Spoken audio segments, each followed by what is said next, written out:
जय श्री राम। देखन में समग विहग तरु फिर बहोरी बहोरी निरग निरग रघुवीर छवि बाढ़ई प्रीति न थोरी रखन सिया रामचंद्र की जय। मृग पक्षी और वृक्षों को देखने के बहाने सीता जी बार बार घूम जाती हैं और श्री राम जी की छवि देख देख कर उनका प्रेम कम नहीं बढ़ रहा है, अर्थात बहुत ही बढ़ जाता है। जानि कठिन सब चाप बसूरति चली राखी उर श्यामल मूर्ति। प्रभु जब जात जानकी जानी सुख स्नेह शोभा गुण खानी। शिव जी के धनुष को कठोर जानकर वे विसूरती मन में विलाप करती हुई हृदय में श्री राम जी की सांवली मूर्ति को रखकर चली। शिव जी के धनुष की कठोरता का स्मरण करके उनके हृदय उन्हें चिंता होती थी कि ये सुकुमार रघुनाथ जी उसे कैसे तोड़ेंगे। पिता के प्रण की स्मृति से उनके हृदय में क्षोभ हो गया था, इसलिए मन में विलाप करने लगी। प्रेमवश ऐश्वर्य की विस्मृति हो जाने से ही ऐसा हुआ। फिर भगवान के बल का स्मरण आते ही वे हर्षित हो गईं। सांवली छवि को हृदय में धारण करके प्रभु श्री राम जी ने सब सुख स्नेह और शोभा और गुणों की खान श्री जानकी जी को जाती हुई जाना। परम प्रेम में मिदमसकीनी चारु चित्त भीति लिख लीनी। गई भवानी भवन बहोरी बंदी चरण बोलई कर जोरी। तब परम प्रेम की कोमल स्याही बनकर उनके स्वरूप को अपने सुंदर चित्त रूपी भीति पर चित्रित कर लिया। सीता जी पुनः भवानी जी के मंदिर में गई और उनके चरणों की वंदना करके हाथ जोड़कर बोली, जय जय जय गिरिवर राज किशोरी, जय महेश मुखचंद चकोरी, जय जगबदन षडानन माता, जगत जननी दामिनी दुख गाता। हे श्रेष्ठ पर्वतों के राजा हिमाचल की पुत्री पार्वती, आपकी जय हो जय हो। हे महादेव जी के मुख रूपी चंद्रमा की ओर टकटकी लगाकर देखने वाली चकोरी, आपकी जय हो। हे हाथी के मुख वाले गणेश जी और 6 मुख वाले स्वामी कार्तिकेय जी की माता, हे जगत जननी, हे बिजली की सी कांति युक्त शरीर वाली, आपकी जय हो। नहीं तब आदि मध्य अवसाना, अमित प्रभाव वेद नहीं जाना, भव भव विभव पराभव कारिणी, विश्व विमोहनी स्वस विहारिणी। आपका न आदि है, न मध्य है, न अंत है। आपके असीम प्रभाव को वेद भी नहीं जानते। आप संसार को उत्पन्न, पालन और नाश करने वाली हैं, विश्व को मोहित करने वाली और स्वतंत्र रूप से विहार करने वाली हैं। पति देवता सुति महु मातु प्रथम तवरेक, महिमा अमित न सकही गही, सक सहज शारदा शेष लखन सिया रामचंद्र की जय। पति को इष्ट देव मानने वाली शेष नारियों में हे माता आपकी प्रथम गणना है। आपकी अपार महिमा को हजारों सरस्वती और शेष भी नहीं कह सकते। सेवत ही सुलभ फलचारी, वरदायनी पुरारी पियारी, देवी पूजी पद कमल तुम्हारे, सुन नर मुनि सब होई सुखारे। हे भक्तों को मुँह मांगा वर देने वाले, हे त्रिपुरा के शत्रु शिव जी की प्रिय पत्नी, आपकी सेवा करने से चारों फल सुलभ हो जाते हैं। हे देवी, आपके चरण कमलों की पूजा करके देवता मनुष्य और मुनि सभी सुखी हो जाते हैं। मोर मनोरथ जानहुनि के, बसहु सदा उर्व पुर सबही के, कीनहु प्रकट न कारण ते ही, अस कही चरण गहे बह देही। मेरे मनोरथ को आप भली भांति जानते हैं, क्योंकि आप सदा सबके हृदय रूपी नगरी में निवास करती हैं। इसी कारण मैंने उसको प्रकट नहीं किया। ऐसा कहकर जानकी जी ने उनके चरण पकड़ लिए। विनय प्रेम बस भई भवानी, खसी माल मूर्ति मुस्कानी, सादर सिय प्रसाद सिर धरऊँ, बोली गौरी हर सिय भरऊँ। गिरिजा जी सीता जी की विनय और प्रेम के वश हो गई। उनके गले की माला खिसक पड़ी और मूर्ति मुस्कुराई। सीता जी ने आदरपूर्वक उस प्रसाद माला को सिर पर धारण किया। गौरी जी का हृदय हर्ष से भर गया और वे बोली, सुन से सत्य शीस हमारी, पूजहि मन कामना तुम्हारी, नारद बचन सदा सुचि राचा, सोवरु मिलहि जाहि मनुराचा। हे सती, हमारी सच्ची आशीष सुनो, तुम्हारी मनकामना पूरी होगी। नारद जी का वचन सदा पवित्र, संशय भ्रम और दोषों से रहित और सत्य है। जिसमें तुम्हारा मन अनुरक्त हो गया है वही वर तुमको मिलेगा।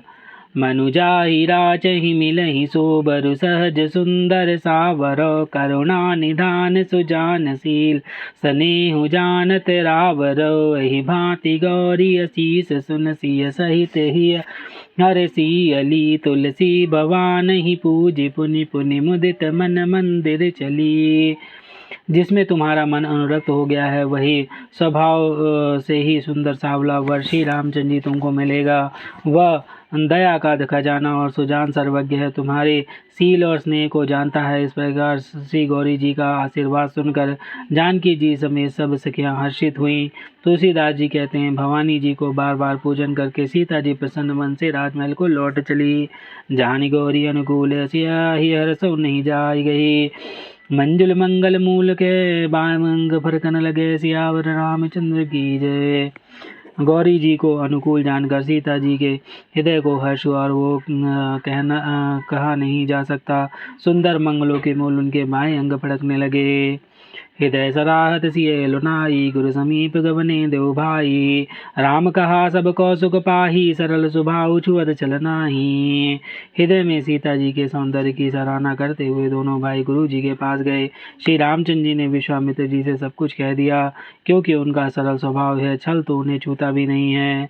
सुमन पाई मुनि पूजा कीनी पुनिया शीस दु भाई न दीनी। सुफल मनोरथ हो तुम्हारे राम लखन सुनि भय सुखारे। फूल पाकर मुनि ने पूजा की, फिर दोनों भाइयों को आशीर्वाद दिया कि तुम्हारे मनोरथ सफल हों। यह सुनकर श्री राम लक्ष्मण सुखी हुए।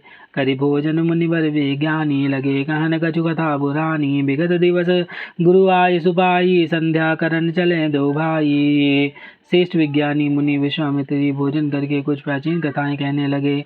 इतने में दिन बीत गया और गुरु की आज्ञा पाकर दोनों भाई संध्या करने चले। प्राची दिश शशि वयं सुहावा सिय मुख सरिस देख सुख पावा। बहुर विचार कीनि मन माही सिय बदन समहिम कर नाही। उधर पूर्व दिशा में सुंदर चंद्रमा उदय हुआ। श्री रामचंद्र जी ने उसे सीता के मुख के समान देखकर सुख पाया। फिर मन में विचार किया कि यह चंद्रमा सीता जी के मुख के समान नहीं है।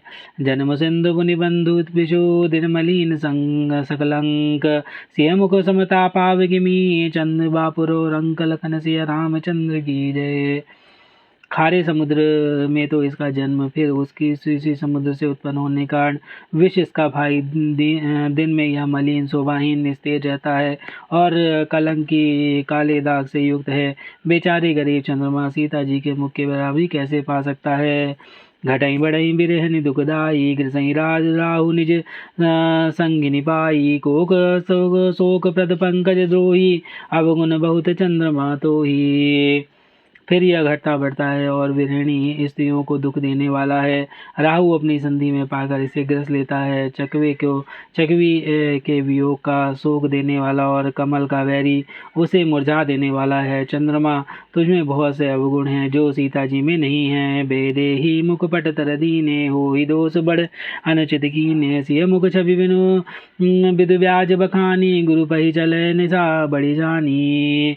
अतः जानकी जी के मुख की तो तुझे उपमा देने में बड़ा अनुचित कर्म करने का दोष लगेगा। इस प्रकार चंद्रमा के बहाने सीता जी के मुख छवि का वर्णन करके बड़ी रात हो गई। जानवे गुरु जी के पास चले। करि मुनि चरण सरोज प्रणामा आयं पाई कीन विश्रामा। विगत निसार गुनायक जागे बंधु विलोकन कहनस लागे। मुनि के चरण कमलों में प्रणाम करके आज्ञा पाकर उन्होंने विश्राम किया। रात बीतने पर श्री रघुनाथ जी जागे और भाई को देखकर ऐसा कहने लगे। वहीं अरुण अवलोक ताता पंकज कोकुलोक सुखदाता। बोले लगनु जोर जुग पानी प्रभु प्रभाव सूचक मृदवानी। हे तात देखो, कमल चक्रवाक और समस्त संसार को सुख देने वाला अरुणोदय हुआ है। लक्ष्मण जी दोनों हाथ जोड़कर प्रभु के प्रभाव को सूचित करने वाली कोमल वाणी बोले। अरुणोदय सकुचे कुमुद उडगन जेति मलिन। जिमि तुम्हारे आगमन सुनी भय निपति बलहीन। लखन सिया रामचंद्र की जय।